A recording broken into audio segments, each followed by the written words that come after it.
기도하겠습니다. 너희 중에 지혜와 총명이 있는 자가 누구냐? 그는 선행으로 말미암아 지혜의 온유함으로 그 행함을 보일지니라. 그러나 너희 마음속에 독한 시기와 다툼이 있으면 자랑하지 말라. 진리를 거슬러 거짓말하지 말라. 이러한 지혜는 위로부터 내려온 것이 아니요 땅 위의 것이요 정욕의 것이요 귀신의 것이니 시기와 다툼이 있는 곳에는 혼란과 모든 악한 일이 있음이라. 오직 위로부터 난 지혜는 첫째 선결하고 다음에 화평하고 관용하고 양순하며 긍휼과 선한 열매가 가득하고 평강과 거짓이 없나니 화평하게 하는 자는 화평으로 심어 의의 열매를 거두느니라. 아멘. 우리 옆 사람들과 같이 한번 인사했으면 좋겠습니다. 많이 보고 싶었죠? 많이 안 보고 싶었어요? 네, 우리 옆 사람과 인사할 때 많이 보고 싶었습니다. 축복합니다. 사랑합니다. 우리 같이 한번 인사를 나누시죠.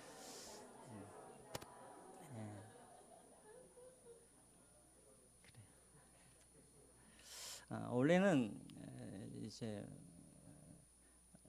제가 우리 교회 처음 부임하면 성도님들 이렇게 집에 초대하고 막 그렇게 하고 싶었는데 거의 코로나가 1년 이상을 가버렸잖아요, 그렇죠? 또 그리고 나서 또 이제 우리 집사람 사모가 또 아파가지고 또 그렇게 하지 못해서 그래서 이제 이번에는 꼭 좀 했으면 좋겠다. 사실 이제 저번에 좀 하려고 그랬는데 또 기회가 안 돼서 이번에 합니다. 여러분들을 대접하려고 하기 때문에 많이 준비를 할까요? 간단하게 할까요? 간단하게 하겠죠. 그래서 아마도 라면 한 그릇 정도 되지 않을까라는 생각이 들어집니다. 기대하지 마시고 그냥 집에 오셔서 기도해 주시기 바랍니다. 자, 네, 네? 쌀 가지고 오신다고요? 쌀 가지고 오신다고요? 미국식이네요, 미국식. 미국이 그래요, 미국이 이렇게 다 싸가지고 와가지고 함께 나눠 먹는데 어쨌든 그건 또 다음에 또 한번 해보죠. 네. 자, 우리가 지난주에는 우리가 혀에 대해서 우리가 말씀을 나눴습니다. 말 한마디에 사람을 죽이기도 하고 사람을 살리기도 하고 말 한마디가 어떤 사람의 인생을 불태워버리기도 하고 또 가정을 불태워버리기도 하고 교회를 불태워버리기도 하죠. 여기에 계신 여러분들은 우리는 방화범이 되지 않기를 주님의 이름으로 축원드립니다. 우리 서로 한번 이야기해 볼까요? 방화범이 되지 맙시다. 한번 이야기해 보세요. 방화범. 네. 말로 여러분들의 자녀의 인생을 불태우지 마시고 말로 다른 성도들의 인생을 불태우지 마시고 은혜의 말로 생명의 말로 사람을 살리는 그런 말을 하시기를 주님의 이름으로 부탁드립니다. 자, 그러면 여러분 생명을 살리는 말 이런 말은 대체 어떤 말일까요? 거짓이 없고 진리만을 말하면 그러면 그 옳은 말만 하면 그 사람의 생명이 살려질까요?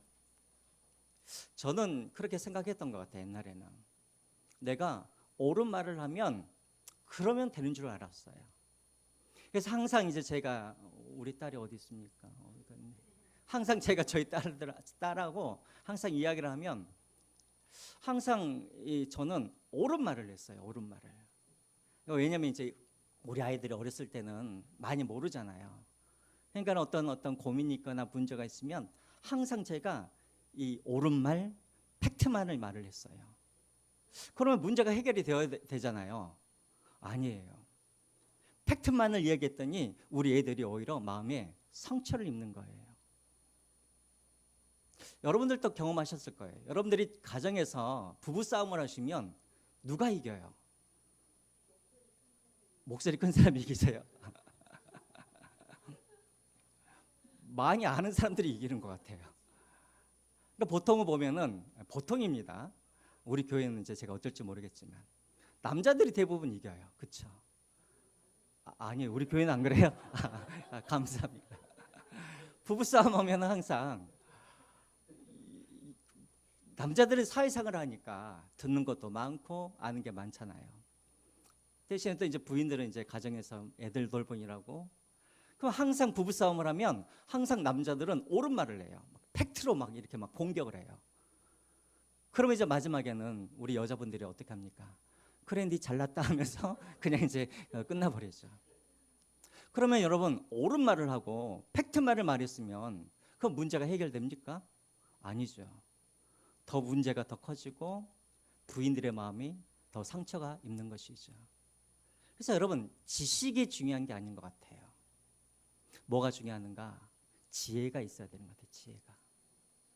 그러니까 우리는 지식만 있으면 된다고 생각하죠. 그래서 늘 서로 말싸움을 하면 막 지식으로 서로 막 이야기를 하죠. 네가 뭘 안다고 막 하면서 신문 좀 읽으라고.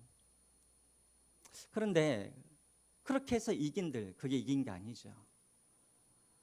뭐가 없는가? 지혜가 없어서 그러는 거예요. 지혜가 없어서.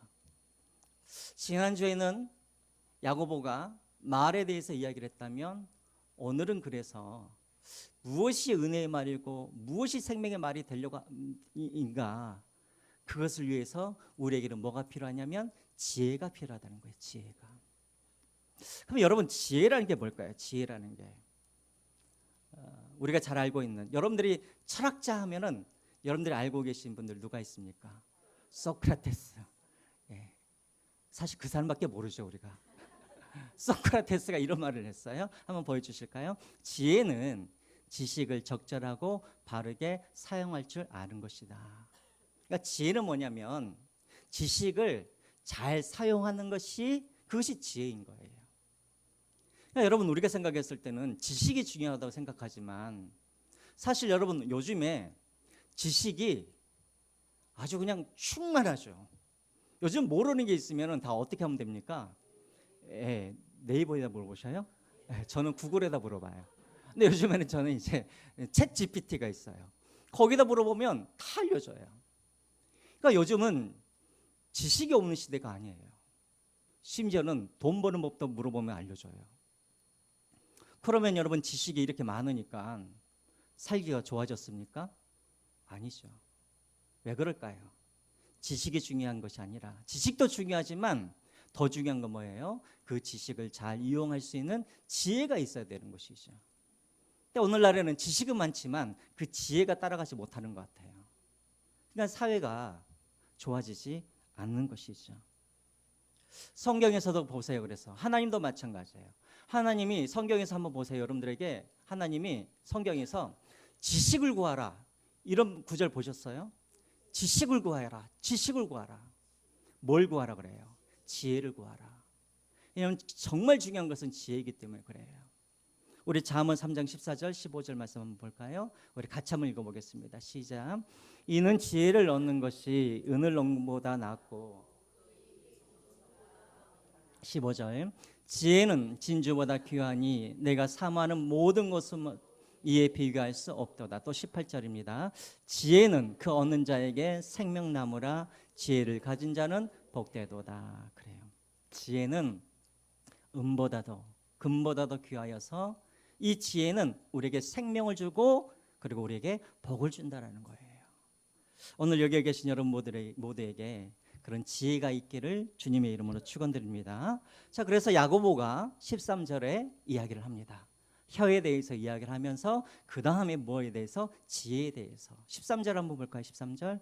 13절에 보면은 이렇게 말을 합니다. 너희 중에 지혜와 총명이 있는 자가 누구냐 묻습니다. 자, 여러분, 제가 여러분들에게 물어볼게요. 야고보를 대신하여서 여러분 중에 지혜와 총명, 총명은 뭐냐면 분별력이에요. 분별력, 영적인 분별력.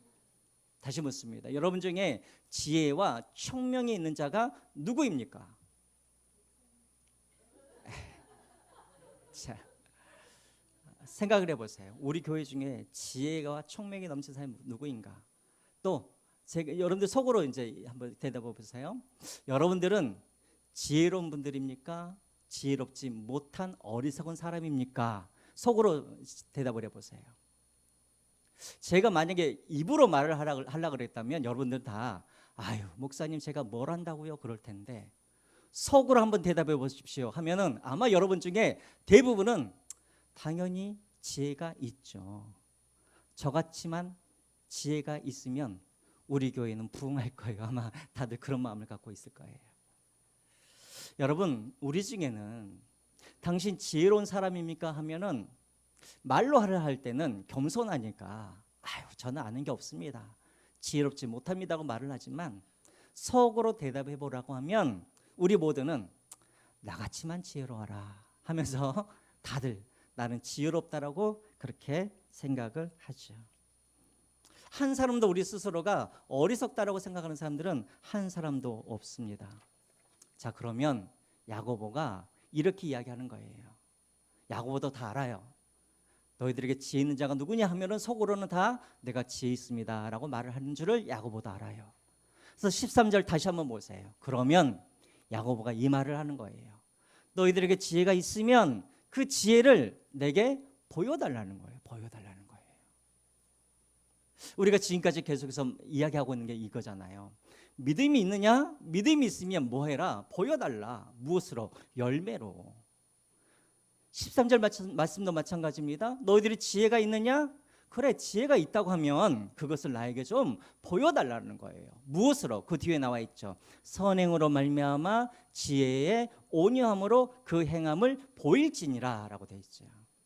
선행으로. 여기서 말하는 선행은 어떤 좋은 일, 무슨 다른 사람을 돕는 일, 이런 일을 말하는 것이 아니라 헬라어 원어 성경으로 보면은 그냥 좋은 생활 습관을 말하는 거예요. 좋은 생활 습관. 그러니까 좋은 생활 습관으로 말미암아 지혜의 온유함으로. 여러분, 온유함이라는 말은 쉽게 말하면 뭐냐면 훈련되었단 말이에요. 훈련되었다. 그러니까 좋은 생활의 습관으로 훈련되어진 그런 어떤 행함, 그런 열매가 있는지 나에게 한번 보여달라는 거예요. 그럼 목사님, 대체 이게 무슨 말입니까? 대체 어떤 열매를 의미하는 겁니까? 좋은 생활의 습관, 그리고 어떤 온유함, 절제, 훈련됨. 어떤 열매를 요구합니까? 그것이 바로 17절에 나와 있어요. 이것은 제가 조금 이따가 제가 설명을 할게요. 지금 왜 그러면 사도 바울이래요. 야고보가 왜 지혜에 대해서 이야기를 하면서 너희들에게 지혜가 있으면 그 열매를 내게 보여달라고 왜 이 이야기를 하냐면, 지혜라 그래서 다 똑같은 지혜가 아니기 때문에 그러는 거예요. 우리가 지금 믿음에 대해서 이야기를 하지만 믿음도 두 가지 믿음이 있어요. 가짜 믿음이 있고 진짜 믿음이 있고, 자기를 구원할 만한 믿음이 있고 자기를 구원할 수 없는 그런 믿음이 있는 거예요. 지혜도 마찬가지예요. 지혜도 진짜 지혜가 있고 가짜 지혜가 있기 때문에 지금 야고보가 뭐라 그랬냐면 지혜를 보여달라는 거예요. 다 너희들에게 지혜가 있는 줄 아는데 그 지혜에도 두 종류의 지혜가 있다는 거예요. 잠깐만, 어떤 지혜가 있는가? 먼저 14절과 15절을 한번 읽어보겠습니다. 14절 먼저 읽을까요? 14절 시작. 그러나 너희 마음속에 독한 시기와 다툼이 있으면 자랑하지 말라. 진리를 거스려 거짓말하지 말라. 15절. 이러한 지혜는 위로부터 내려온 것이 아니요 땅 위의 것이요 정욕의 것이요 귀신의 것이니라. 그러니까 지혜에도 두 가지 종류가 있다라는 거예요. 여러분들이 지금 스스로 다 생각할 거예요. 저도 마찬가지예요. 나는 지혜로운 사람이라고 말을 하는데, 이 지혜가 어떤 종류의 지혜가 있냐면 두 종류의 지혜가 있는데, 15절을 보시면은 위로부터 내려온 지혜가 있고, 위로부터 내려온 지혜라는 어떤 지혜를 말하는 걸까요? 하나님이 주신 지혜겠죠. 그리고 또 어떤 지혜가 있냐면 땅 위의 것, 정욕의 것. 정욕이라는 게 뭐예요? 인간의 죄의 본능이죠. 본성. 그 죄의 본성에서 나오는 그런 지혜, 또 귀신의 지혜, 땅 위의 지혜가 있단 말이에요. 그러니까 두 가지 종류입니다. 하나님께서 주시는 지혜가 있고, 그렇지 않으면 땅의 지혜, 귀신의 지혜, 정욕의 지혜, 이 두 가지가 있다라는 거예요. 그래서 그럼 어떻게 이것을 구분하는가? 열매를 보면 안다는 거예요. 열매를 보면. 그럼 먼저 땅 위에 있는 지혜, 귀신의 지혜, 이 지혜의 특징이 무엇인가? 열매가 무엇인가? 14절에 나와 있잖아요. 14절 다시 한번 보여주실래요? 너희 마음속에 뭐가 있으면, 독한 시기가 있으면. 여러분, 시기가 뭐예요? 시기가 남 잘 되는 것을 죽어도 볼 수 있어요? 못 봐요? 죽어도 못 봐요. 나만 잘 돼야 돼요. 이게 시기예요. 내가 지혜가 있다 그러면서 다른 사람들이 잘 되는 꼴을 못 보면, 시기하면 그것은 어디에서 온 지혜라고요? 땅에서 온 지혜, 귀신의 지혜라고요. 또 다툼. 자기는 지혜가 있다고 말을 해요. 근데 지혜가 있다고 하는데 이 사람이 가는 곳곳마다 그 사람이 가면 갑자기 화평이 깨지고 말다툼이 일어나고 분열이 일어나고 막 자꾸만 이렇게 싸움이 일어나요. 그럼 그 사람은 지혜가 있다 하지만 그 지혜는 어디로부터 나온 거예요? 땅에서 나온 거예요. 귀신이 주는 지혜인 거예요. 그리고 또 진리를 거스려 거짓말하지 말라. 지혜가 있다고 하면서 그 입에 늘 거짓말이 있으면 그것은 하나님이 주신 지혜가 아니라 누가 준 지혜예요? 귀신, 땅, 정욕에서 나온 지혜라는 거예요. 이게 바로 열매라는 거예요. 자, 그래서 여러분 한번 생각을 해보세요. 나는 지혜 있다고 생각하신 분들, 내가 지혜가 있는데 내 안에 시기가 있고, 내가 가는 곳곳마다 다툼이 생기고, 사람들이 상처를 입고, 그 내 안에 계속해서 거짓말이 있고, 이러면 그 사람이 가지고 있는 그 지혜는 하나님께서 주신 그 지혜가 아니라 귀신이, 땅이, 그리고 정욕에서 나온 지혜라는 거예요. 자, 그럼 이제 거꾸로, 그럼 하나님께서 위로부터 주신 그 지혜는 어떤 지혜인가? 그 어떤 열매를 우리가 맺고 살아가는가? 17절에 이제 그 열매들이 나타나게 됩니다. 우리 17절 같이 한번 천천히 읽겠습니다. 시작. 오직 위로부터 난 지혜는 첫째 성결하고, 다음에 화평하고, 관용하고, 양순하며, 긍휼과 선한 열매가 가득하고, 편견과 거짓이 없나니. 여기까지입니다. 정말 내가 하나님께서 주신 그 지혜가 있다고 한다면 내 삶 속에서 어떠한 열매가 나타나야 되냐면, 첫째는 성결. 성결이 뭐예요? 거룩함. 세상과 구별된 삶이겠죠. 두 번째로는 화평, 세 번째로는 관용, 네 번째 양순, 긍휼, 선한 열매, 편견, 거짓이 없음. 이런 것들이 내 삶 속에서 열매로 맺어져야 내 안에 있는 지혜가 정말 하나님께서 주신 지혜라는 거예요. 그런 증거가 내 안에 있다고 한다면 그런 지혜를 마음껏 우리가 활용하면서 우리가 살아가면 되는 거예요. 그러나 이런 것이 없고 내 안에 시기와 다툼과 거짓이 있는 그런 귀신이 주는 그런 지혜를 갖고 있다고 한다면 우리가 속히 이것을 버려버려야겠죠. 그럼 첫 번째로 성결, 첫 번째 열매가 성결이에요. 거룩이에요. 여러분, 이게 뭘까요? 그죠? 세상과 구별되어진 것이죠. 내가 지혜를 발휘했는데 반드시 그 지혜를 발휘할 때 어떤 결론이 나와야 되냐면 거룩하고 성결하고 세상과 구별되어지는 그런 열매로 그것들이 나타나야 된다는 거예요. 예를 들자면 여러분 다윗을 한번 볼까요?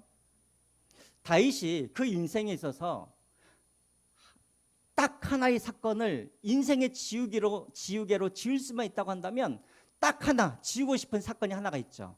어떤 사건일까요? 그렇죠. 밧세바와 간음한 그런 사건이죠.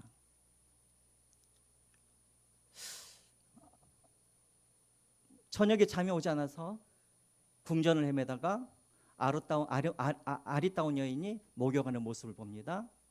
불러들여요. 동침을 합니다. 유부녀인 줄 알고 있음에도 불구하고 동침을 하는데 동침을 했다가 어떻게 됐어요? 아기가 임신한 것을 깨닫게 되어지죠. 그때부터 다윗이 전략을 짭니다.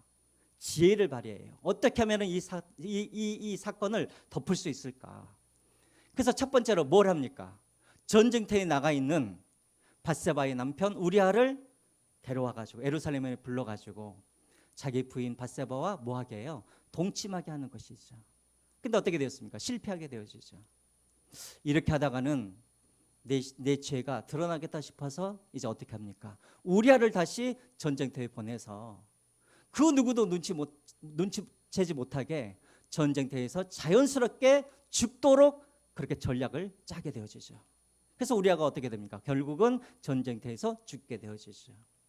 그래서 이제 다윗이 이제 우리아가 죽게 되어지니까 밧세바를 자기 부인으로 이렇게 취해가지고 그래서 아기를 낳게 되어지죠.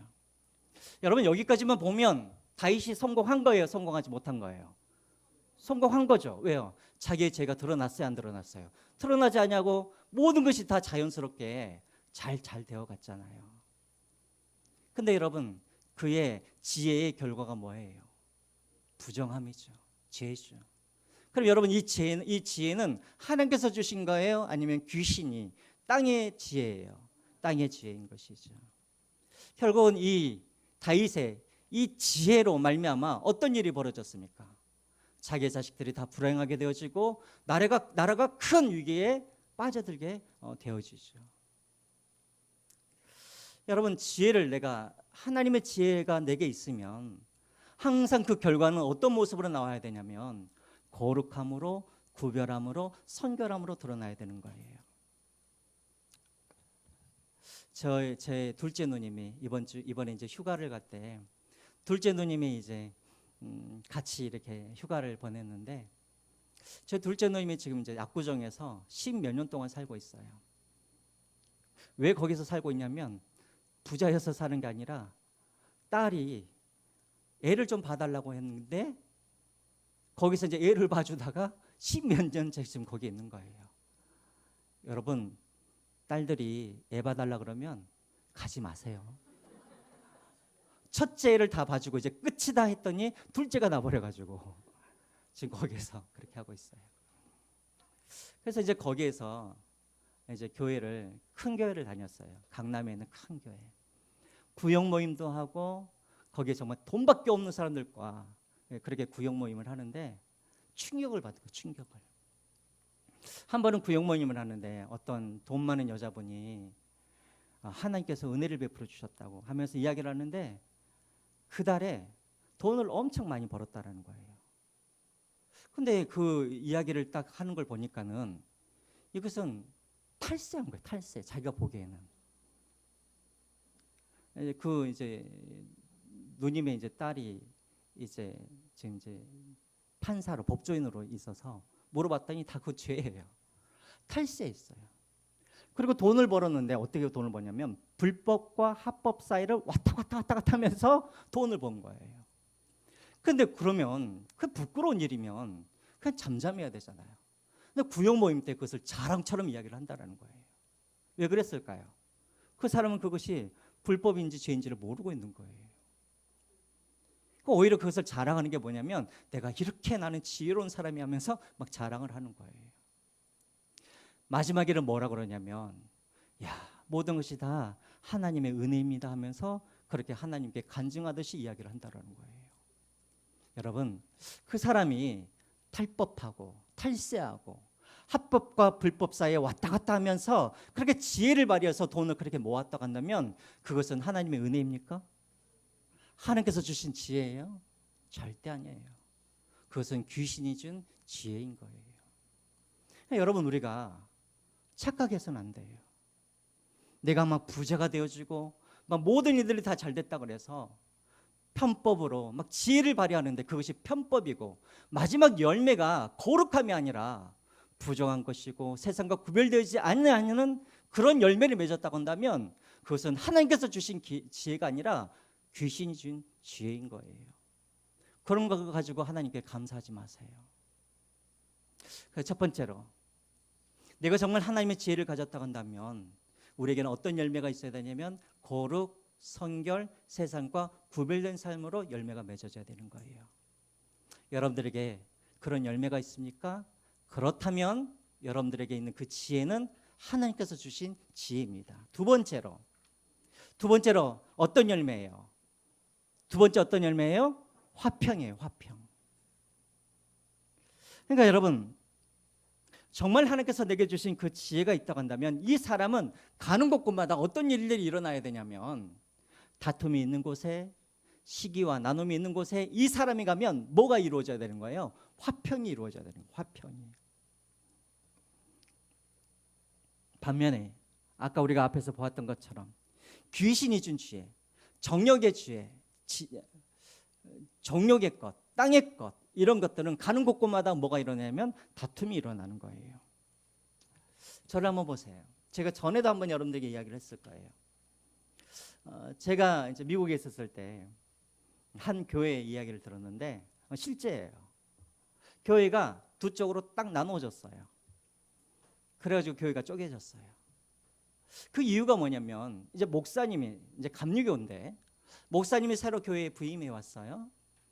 그래서 이제 예배를 이제 좀 새롭게 좀 해야겠다 하면서 목사님이 뭘 이제 아이디어를 냈냐면 전에 있던 교회가 이제 그런 교회였던 것 같아요.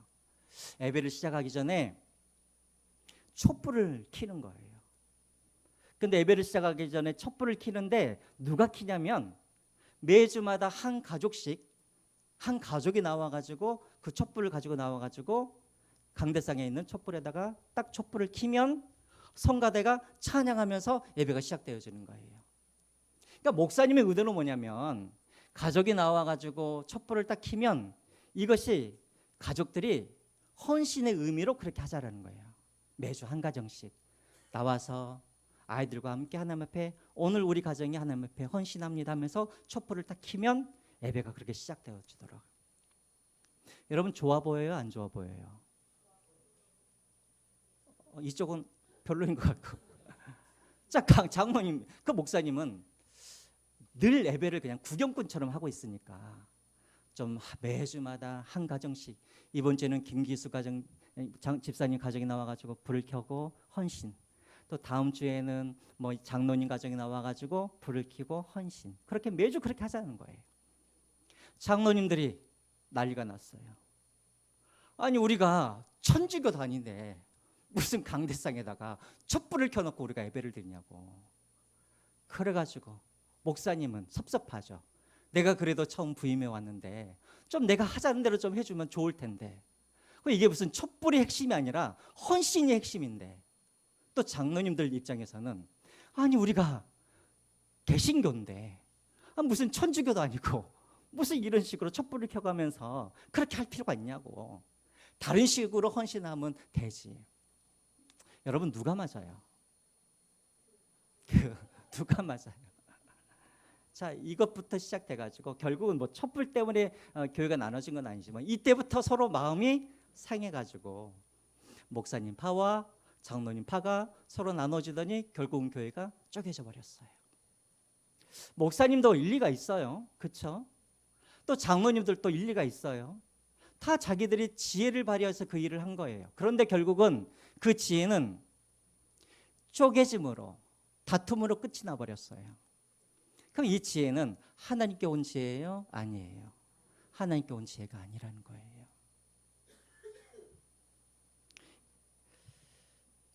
여러분 우리도 마찬가지입니다. 대부분 교회, 우리 교회는 그런 분이 없지만 대부분 교회 막 시끄럽고 다툼이 있는 그런 교회들은 다 누가 그런 일들을 벌이냐면 스스로 지혜롭다고 하는 사람들이 교회 안에서 자꾸 문제를 일으키는 거예요. 근데 여러분 그 지혜는 절대 하나님께서 주신 지혜는 아니에요. 하나님이 주신 지혜로 간다면 절대 교회 안에 다툼과 분열과 이런 결과로 나오지 않는 거예요. 이것으로 확인해 보라는 거예요. 자, 세 번째는 뭐냐면 열매가 있어야 되는데 어떤 열매가 있어야 되냐면 세 번째 뭐예요? 앞에 보세요. 관용이라고 돼 있죠. 관용. 여러분 관용이 뭐예요? 관용하다. 관용이 뭐예요? 마음을 열다, 받아들이다, 용납하다, 이런 의미를 가지고 있겠죠. 그렇죠? 그러니까 여러분 하나님께서 주신 그 지혜가 있는 사람들은 관용이 있다라는 거. 관용의 열매가. 자, 예를 들어 볼까요? 방금 우리가 말한 것처럼, 자, 그 교회 예를 한번 들어보죠. 둘 다 맞는 말을 했어요. 다 맞는 말을. 그러나 정말 하나님께서 주신 그 지혜가 있다고 한다면 그들은 서로 어떻게 해야 될까요? 용납하고 해야 되죠. 왜요? 이게 진리의 문제가 아니라 사실은 어떤 문제예요? 비진리의 문제잖아요. 그렇죠? 우리가 진리의 문제라고 한다면 용납해서는 안 되겠죠. 그러나 그것이 비진리의 문제라고 한다면 우리는 얼마든지 하나님의 지혜를 갖고 있는 사람들은 용납하고 관용할 줄 알아야 되는 거예요. 여러분 우리는 절대로 오해해서는 안 돼요. 자, 여러분 우리 교회가 지금 예배 순서를 한번 보세요. 우리 교회는 찬송하고 교동문도 하고 신앙 사도신경도 하고 찬송하고 대표기도도 하고 또 설교도 하고 축도하고. 여러분 이 순서가 성경에 나와 있는 순서예요? 아니면 이 순서가 언제 만들어졌을까요? 언제 만들어졌어요? 기본적인 빼대는 언제 만들어졌냐면 16세기에 종교개혁 이후에 이런 순서가 만들어진 거예요. 근데 이것도 사실은 종교개혁 때는 아니지만 이제 흘러오면서 그렇게 만들어진 거예요. 이런 순서를 누가 만들었냐면 사람들이 만든 거예요. 사람들이. 교회에 나온 게 아니에요. 근데 어떤 교회는 이 예배 순서를 가지고 목숨을 거는 그런 교회들이 있어요. 예를 들어볼까요? 사도신경 한번 보죠. 여러분, 예배 순서에 사도신경 빼면 돼요, 안 돼요? 사도신경 빼면 돼요, 안 돼요? 괜찮아요? 그러니까 우리 이제 빼버릴까요? 침례교는 사도신경 해야 안 해요? 없어요. 왜 안 할까요? 들어보면 일리가 있어요. 자, 사도신경에 나와 있는 이것은 성경에 나온 말이에요? 성경이 있어요, 없어요? 성경이 없는 거예요. 그럼 이것을 그러면 사도들이 만든 거예요? 사도들이 만든 것도 아니에요. 후대 교회가 당시 교인들이 읽지도 못하고 아는 것도 없으니까 자꾸 이단에 빠지잖아요. 그러니까 사도들의 고백인 이 성경을 가지고 핵심을 모아가지고 요약본으로 그렇게 외우도록 한 거예요. 왜? 당시에는 성경도 읽지도 못하고 그러니까 그렇게 만들어 놓은 거예요. 천주교부터 그렇게 만들어 놓은 것이고 개신교가 16세기에도 이 전통을 계속해서 따른 거예요. 근데 침례교는 아니 성경에 분명히 있지도 않는 사도신경을 뭐하러 우리가 외우냐는 거예요. 둘 다 일리가 있는 거예요. 어떤 교회는 그래요. 초대교회로 돌아가자는 그런 이야기를 많이 해요. 초대교회로 돌아갑시다. 여러분 초대교회로 돌아가면은 초대교회는 예배를 어떻게 드리는지 아세요? 밤에 드렸어요. 아침에 안 드리고. 왜요? 고린도전서에 제가 말씀드렸죠. 그때 당시에는 유대인들은 예배를 토요일 날 드렸잖아요. 근데 주일날 개신교는 그리스도인들은 주일날 드려야 되는데 그때 당시에 사람들이 다 주일날에는 뭐예요? 일을 하잖아요. 그러니까 언제 드려요? 밤에 예배를 드렸어요. 예배 순서는 어땠을까요? 모이자마자 일하고 왔으니까 뭐부터 했을까요? 밥부터 먹었어요. 예배 순서는 뭐냐면 밥 먹고 난 다음에 뭐 하냐면 성찬식을 해요. 그 다음에 뭘 했냐면 성경을 봉독을 해요. 성덕을 봉독하면은 그러면 목사님들 설교했는가? 아니에요. 당시에 예언의 은사를 가졌던 사람들이 성경 말씀을 듣고 하나님께서 깨달음을 주시면은 손을 들고 하나님은 제게 깨달음을 주셨습니다 하면서 나와서 하나님께서 깨닫게 하시는 것을 이야기하는 거예요. 그래서 고린도전서에 보면은 여자들 보고 교회에서 잠잠하라는 말이 무슨 말이냐면 당시에 막 여자분들이 막 제가 깨달았습니다 막 이러니까 그래서 그런 말이 나오는 거예요. 이해가 되시죠? 그럼 여러분 초대교회로 돌아갑시다. 우리 초대교회로 한번 돌아가 볼까요? 오자마자 밥 먹고 매주마다 성찬식 하고 목사님은 저기 앉아있고 여러분들이 깨달은 대로 손 들고 나오셔가지고 이야기하고 이게 사실 초대교회의 모습이에요. 그러니까 여러분 정해진 게 없는 거예요. 교회에서 큰 소리로 예배할 수도 있고 큰 소리로 기도할 수도 있고 작은 소리로 기도할 수도 있고 교회에서 방언으로 기도할 수도 있고 방언이 아닌 것으로도 기도할 수도 있고 교회에서 찬송가를 부를 수도 있고 또 복음성가를 부를 수도 있고 그래서 여러분 정해진 게 아니에요. 이런 비진리의 문제라고 한다면 우리가 뭘 해야 되냐면 하나님께서 주신 그 지혜가 있는 사람들은 충분히 그것을 어떻게 해요? 관용할 줄 알아야 된단 말이에요. 관용할 줄 아는 말이에요. 그러므로 여러분 예배 순서라든가 예배 형식이라든가 이런 거에 여러분들이 너무나 막 성경에 그런 것이 어디 있습니까? 라고 말하지 마시고 성경에는 절대 그런 말이 없어요. 그래서 여러분들이 관용하는 마음으로 그렇게 서로가 열린 마음으로 했으면 좋겠습니다. 자, 그래서 또요. 그래서 요즘 어떤 교회들은 사도신경을 안 하는 그런 장로교회도 꽤 있어요. 보면. 그리고 또 어떤 교회들은 매주마다 또 성찬식을 하는 교회들도 있고 또 어떤 교회들은 한 달에 한 번씩 하는 교회가 있고 우리 교회는 1년에 몇 번 해요? 2번 하죠. 좀 적은 것 같기도 하고 그래서 여러분 언제든지 우리가 서로 용납하고 관용하면서 우리가 하나님의 임재를 체험할 수 있는 그런 예배로 그렇게 만들어갈 수가 있는 거예요. 관용이 필요하다는 것이죠. 그러면 여러분 그 다음에 나와 있는 게 뭐예요? 양순이에요. 양순이 뭐예요? 누구 여자 이름도 아니고 막 양순이가 아니고 양순이 뭐예요? 양순의 반대말이 뭐냐면 완고함이에요. 목이 뻣뻣하다. 그러니까 여러분 양순이란 말은 무슨 말이냐면 고집을 피우지 않는단 말이에요. 고집을 피우지 않는단 말이에요. 정말 하나님께서 주신 그 지혜가 있는 사람들은 고집을 피우지 않아요. 물론 아까도 말씀드렸지만 성경이고 진리이면 반드시 우리가 고집을 피워야 되죠. 그러나 그것이 진리의 문제가 아니라 그것이 비진리의 문제로 간다면 나의 고집을 꺾을지도 않은 것이 이것이 하나님께서 주신 지혜예요. 성경에서 망하는 사람들을 보세요. 대부분 다 이 양순 이게 없어서 그러는 거예요. 사울도 보세요.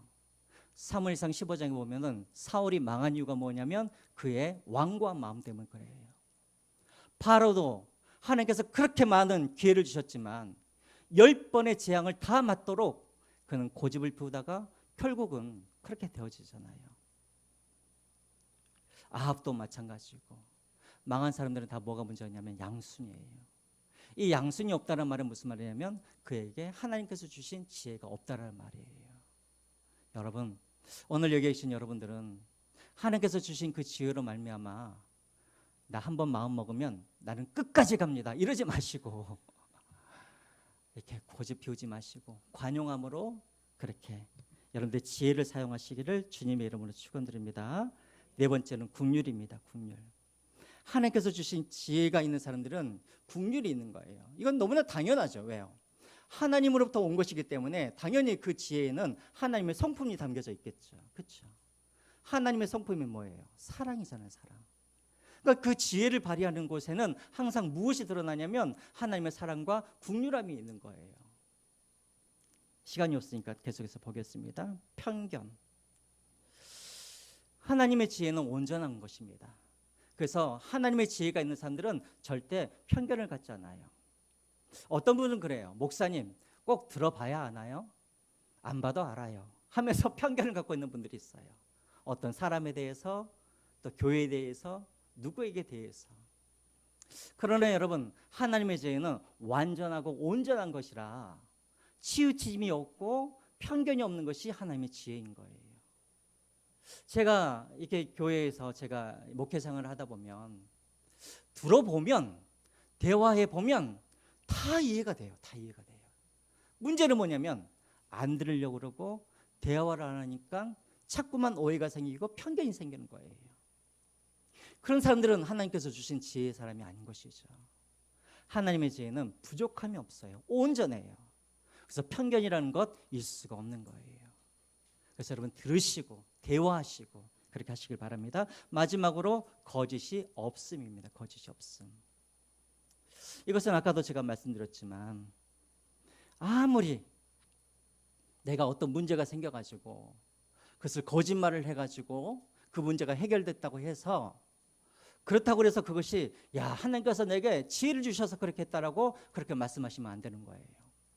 하나님의 지혜 안에는 거짓이 있어요 없어요? 없는 거예요. 근데 급한 일이 생겨가지고 문득 갑자기 어떤 거짓말이 생각났어요. 그래서 거짓말을 했더니 그 문제가 해결이 됐어요. 야 하나님이 내게 지혜를 주셔가지고 그 문제를 내가 해결했다고. 아니에요. 그렇게 거짓말을 해가지고 해결되어진 것은 하나님이 주신 지혜의 열매가 아닌 거예요. 이렇게 있다라는 거예요.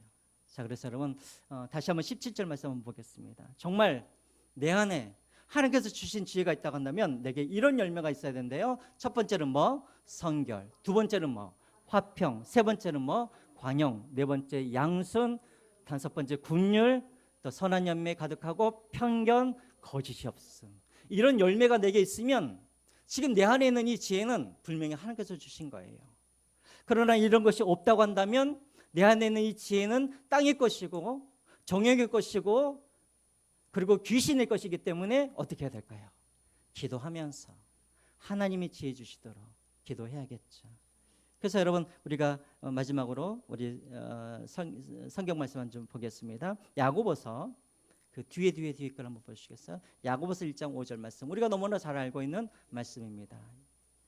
뒤에 거요. 야고보서 1장 5절 말씀. 7절부터 한번 보겠습니다. 7절부터. 야고보서 1장 17절 말씀. 우리 같이 한번 읽겠습니다. 야고보서 1장 17절 말씀 시작. 온갖 좋은 은사와 온전한 선물이 다 위로부터 빛들의 아버지께로부터 내려오나니 그는 변함도 없으시고 회전하는 그림자도 없으시니라. 그래요, 여러분. 하나님께서 지혜도 다 지혜가 종류가 있어요. 그러나 정말 지혜는 어디서 와야 되냐면 온갖 좋은 은사와 온전한 선물은 다 어디서 온다고요? 하나님께로부터 와야 된다는 거예요. 그래서 여러분, 우리의 지혜도 하나님께 온 지혜가 진짜 지혜인 거예요. 그럼 어떻게 해야 될까요? 하늘에서 온 지혜이기 때문에 우리가 어떻게 하면 이 지혜를 구할 수 있을까요? 5절 말씀 보겠습니다. 5절 시작.